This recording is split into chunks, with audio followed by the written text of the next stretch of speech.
నీ హృదయంపై అమృతత్వం పరులు కురిపించా కానీ నీవు నా హృదయానికి హాలాహలం అందించి నన్ను ఒంటరి చేసి నన్ను విడచి విడలిపోవడానికి నీ హృదయం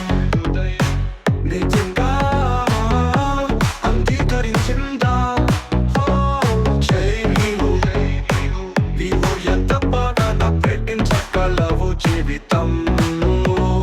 నటించు కానీ ప్రేమలో నటించకు ఓ చెల్లి ఈ హృదయం